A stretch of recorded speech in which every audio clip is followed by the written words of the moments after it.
We provide you the platform to turn your dreams into reality. Give wings to your aspirations with KR Mangalam University. इस वक्त की बड़ी खबर, भारत की कार्रवाई का समर्थन करते हैं इजराइल। वही इजराइल जिसने लगातार हमास का आतंक झेला है, वही इजराइल जिसने झेला कि किस तरीके से हमास के आतंकियों ने इजराइल की जमीन पर पर्यटकों का कत्लेआम किया था। कुछ इसी तरीके की स्थिति पाकिस्तान की तरफ से कायराना हरकत के तौर पर 22 अप्रैल को सामने आई थी और अब एक बार फिर इजराइल भारत के साथ खड़ा है। मधुरेंद्र हमारे साथ जुड़ रहे हैं। बिल्कुल, और जिस तरीके से इजराइल ने मधुरेंद्र कहा है कि भारत को रक्षा का पूरा अधिकार है, क्योंकि इजराइल और हमास के बीच में भी युद्ध लंबे समय से चला आता रहा है।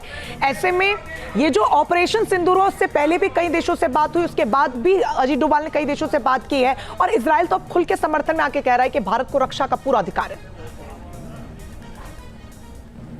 आतंक को लेकर किसी भी तरह की मरूवत नहीं की जाएगी और इजराइल जो है वो आतंक से लगातार पीड़ित एक देश रहा है और इसीलिए देखिए कि एंटी टेरर जो ऑपरेशंस हैं उसमें खासतौर पर इजराइल और भारतीय सेनाओं के बीच एक कोऑर्डिनेशन, एक कॉम्बिनेशन हमेशा से रहा है, चाहे वो एक्सरसाइज हो या फिर ट्रेनिंग प्रोसेस हो। इसके अलावा आप देखिए कि इस वक्त आतंक के खिलाफ न सिर्फ इजराइल बल्कि अमेरिका, सऊदी और खास तौर पर रसिया के साथ यूके जो है वो भारत के साथ खड़ा है। देर रात हुए स्ट्राइक के बाद जिस तरह से भारत और अमेरिका के बीच बातचीत हुई, खासतौर पर सऊदी के साथ जो बातचीत हुई, यूके के साथ जो बातचीत हुई, वो अपने आप में बेहद मायने रखता है। कतर का बयान काफ़ी मायने रखता है जो भारत को और ख़ास तौर पर भारतीय सेनाओं को ये अप्लॉज करता है कि भारत अपनी भूमि पर किसी भी तरह के होने वाला आतंकी घटना के खिलाफ जो है कदम उठा सकता है। तो जाहिर तौर पर देखिए तो जो भी इस्लामिक देश हैं वो भारत के साथ खड़े हैं और भारत के जो स्ट्रेटेजिक पार्टनर हैं वो तो पुरजोर तरीके से भारत के साथ खड़े हैं। तो यह एक ऐसा मोमेंट है जिस पे हम देख सकते हैं कि भारतीय सेनाओं ने जैसे ही सरकार से खुली छूट मिली, उन्होंने समय का इंतजार किया, टारगेट को सिट किया और टारगेट को ऐसा हिट किया कि समूचा पाकिस्तान इस वक्त देखिए बिलबिला रहा है। पाकिस्तान के लोग ही पाकिस्तान का वीडियो बनाकर उनके आतंकी ठिकानों के मधुरेंद्र, लेकिन अब हर भारतीय की दिलचस्पी इस बात में है कि ये जो आतंकी ढेर हुए हैं इनका सही आंकड़ा लगभग कितना होता है। ये जो टैली है ये 30 से शुरू हुई थी, 30 से 75 और अब 75 के बाद 90। क्या आतंकियों के मारे जाने का ये आंकड़ा 90 से भी ज्यादा पहुंच सकता है?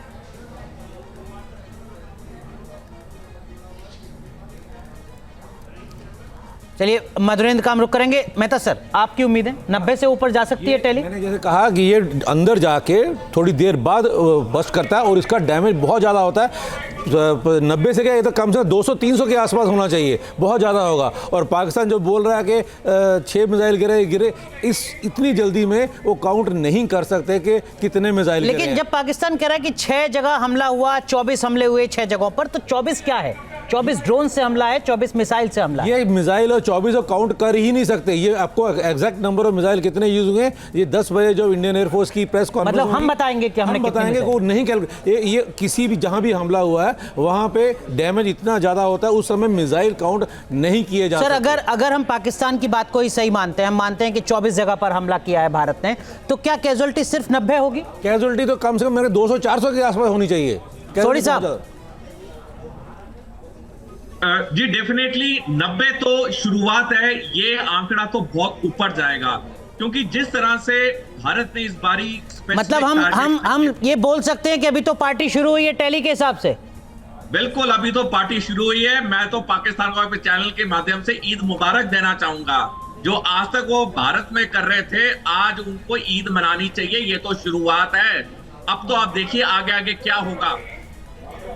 बिल्कुल सॉरी जी, और अनुराग जैसे कि जिक्र भी कर रहे थे यहाँ पर हम कि भारतीय सेना की प्रेस कॉन्फ्रेंस होनी है और उसके बाद ही तस्वीर जो थोड़ी धुंधली सी है वो साफ हो जाएगी। मधुरेंद्र जी हमारे साथ एक बार फिर से जुड़ गए। मधुरेंद्र, जिस तरीके से इजराइल का भी बयान है, एक वक्त ऐसा था जब भारत के साथ विश्व के तमाम बड़े देश जो थे वो शामिल नहीं होते थे, खासतौर पर अमेरिका का भी जिक्र करें तो खुलकर फ्रंट फुट पे नहीं आता था। लेकिन अब ये तमाम देश न सिर्फ भारत के साथ हैं बल्कि भारत के हमले के बाद भारत के हमले का समर्थन कर रहे हैं। यानी आतंकवाद के खिलाफ जो जीरो टॉलरेंस की नीति है वो खुलकर सामने आ रही है और एक बड़ी चेतावनी पाकिस्तान जैसे आतंकिस्तान के लिए।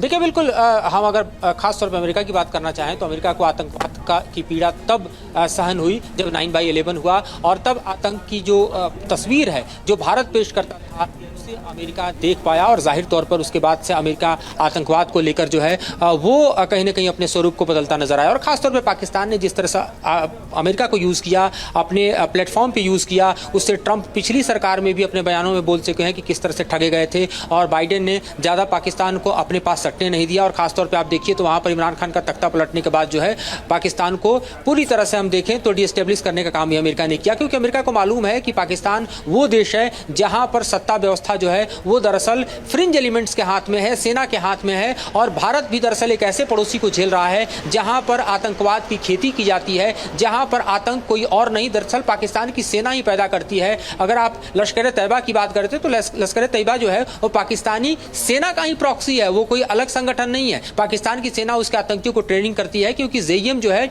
वो भले ही आपको इस्लामिक आतंकवाद का दूसरा चेहरा दिखाई देता हो, लेकिन जो लश्कर तैयबा की हम बात करते हैं वो तो पूरी तरह से पाकिस्तानी सेना के ट्रेंड लोग हैं, उनके ही ठिकानों में ट्रेंड होते हैं। पाकिस्तान की आर्मी ट्रेंड करती है, एसएसजी ट्रेंड करती है, कवर फायर देकर उनको एंट्री कराती है। और पहलगाम आतंकी घटना के पीछे भी दरअसल पाकिस्तान का यही चेहरा था, जिस चेहरे को दरअसल न सिर्फ बेनकाब करने बल्कि पूरी तरह से जमींदोज करने का निर्णय भारत ने लिया और वो कर दिखाया। सबसे बड़ी बात यह है कि पाकिस्तान की तरफ जो आतंक के ठिकाने हैं जब तक फलते फूलते रहेंगे तब तक भारत में इंसानियत और खासतौर पर मानवता जो है वो उसकी पीड़ा झेलती रहेगी, और ये पीड़ा और नहीं झेली जा सकती। पहलगाम आतंकी हमले के बाद ये तय हो चुका था, जहां पर निर्दोष लोग मारे गए थे और जिसके कारण समूचा हिंदुस्तान ही नहीं बल्कि दुनिया के तमाम मानवता पसंद जो लोग हैं वो दरअसल चाहते थे कि आतंक के खिलाफ भारत कड़ी कार्रवाई करे। और इसीलिए भारत के साथ देखिए कि अमेरिका खड़ा है, ब्रिटेन खड़ा है, सऊदी खड़ा है, इजराइल खड़ा है, कतर खड़ा है।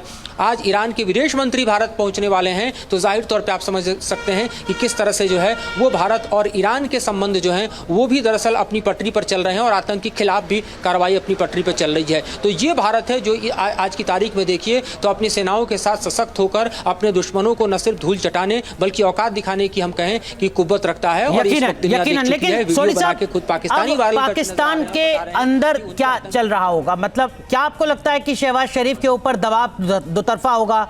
एक तरफ आसिम मुनीर की कोशिश होगी कि सेना को ज़्यादा से ज़्यादा ताकत मिल सके, खुलकर काम करने की आज़ादी मिल सके, दूसरी तरफ जो आतंकी संगठन है उनका भी दबाव होगा शहबाज शरीफ पर कि साहब ये तो हमारे ही जो मुख्यालय हैं उनको जमींदोज करके चले गए, आपको कुछ ना कुछ एक्शन लेना चाहिए। क्या दुतरफा दबाव आपको लगता है शहबाज शरीफ पर होगा इस वक्त पाकिस्तान में?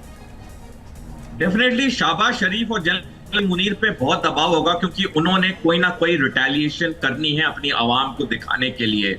देखिए, भारतीय सेना की ट्रेनिंग में बताया जाता है कि पाकिस्तान का काउंटर अटैक बहुत जल्दी आता है और डेफिनेटली थोड़े समय में ही पाकिस्तान का कोई ना कोई काउंटर अटैक आएगा। हमने पिछली बार भी देखा जब हमने 26 फरवरी 2019 को ऑपरेशन बालाकोट किया, उसके अगले दिन ही पाकिस्तान ने सुबेरे ऑपरेशन स्विफ्ट रिटॉर्ट किया था।